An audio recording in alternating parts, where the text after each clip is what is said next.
नाज़रीन, डॉलर की कदर कैसे बढ़ रही थी और माफिया किस तरह बहती गंगा में हाथ धो रहे थे। करेंसी डीलर मलिक बोस्तान ने सारा कच्चा चिट्ठा खोल दिया। कहा कि डॉलर की कदर में कमी का क्रेडिट आर्मी चीफ को जाता है।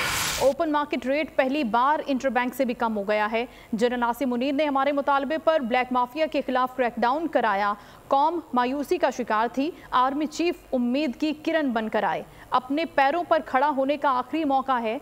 सरमाया काउंसिल से 20 से 25 अरब डॉलर आने की उम्मीद है। मलिक बोस्तान का कहना था कि 9,000 अरब रुपया बैंकों के बाहर पड़ा है। नॉन फाइलर्स की सहूलत खत्म करके सबको फाइलर बनाना होगा।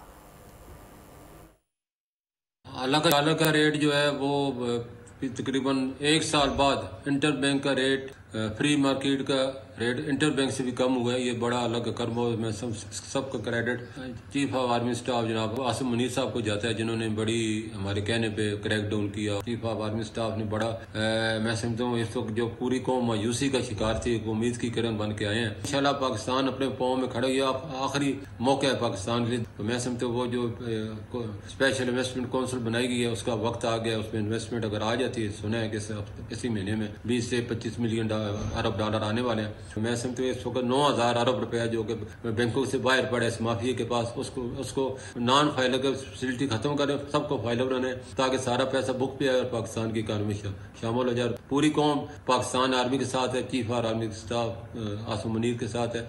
और मैं समझता हूँ ये वक्त है, अभी नहीं फिर कभी नहीं। सब्सक्राइब करें और बेल दबाएं ताकि कोई खबर रह न जाए।